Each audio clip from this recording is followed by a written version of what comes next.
మంతని గ్రామంలో రంగనాయక స్వామి మహోత్సవం జరుగుతున్నది। ఇది యావత్ తెలంగాణలో ఎక్కడ లేనటువంటి రంగనాయక స్వామి ఆలయం। ఇది కోరిన కోరికలు తీర్చే కొంగు బంగారంగా కొలిచేటువంటి దైవము।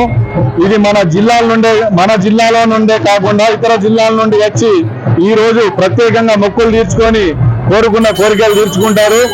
దీని ప్రత్యేకత ఏంటంటే అతి పురాతనమైన దేవాలయం। దాదాపు ఒక 120 సంవత్సరాల క్రితం నుంచి ఈ జరుగుతున్నటువంటి మహోత్సవం స్వచ్ఛందంగా వెలిసి మంతని గ్రామ ప్రజలకు ఇతర చుట్టుపక్కల గ్రామాల వరకు ఇతర జిల్లాల వారికి మంచి కోరికలు తీర్చి అందరికి కొంగు బంగారంగా నిలిచినటువంటి దైవము। కావున ఇది 3 రోజుల జాతర మహోత్సవం జరుగుతుంది।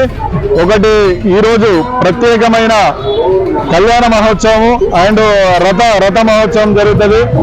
రేపు ఈ రోజు అన్నసత్రంతో సహా 3 రోజులు జరుగుతుంది। కావున ఇతర జిల్లాల నుంచి వచ్చి ఈ రథ మహోత్సవంలో పాల్గొని ఈ స్వామివారికి కోరుకున్న కోరికలు మొక్కుకొని కోరికలు తీర్చుకొని స్వామివారికి పూజలు చేయడం జరుగుతుంది। ఇది ఆర్మూర్ మండలం మంతని గ్రామంలో మాత్రమే ఉంది। యావత్ తెలంగాణలో ఎక్కడ లేనటువంటి ఆలయం రంగనాయక స్వామి శ్రీదేవి భూదేవి సమేత దేవాలయం। ఇది చాలా అద్భుతమైన పవర్ఫుల్ భగవంతుడు। దీనికి అందరు స్వాములు వచ్చి కోరికలు తీర్చుకునేదానికి సిద్ధంగా ఉంటారు ఈ రోజు।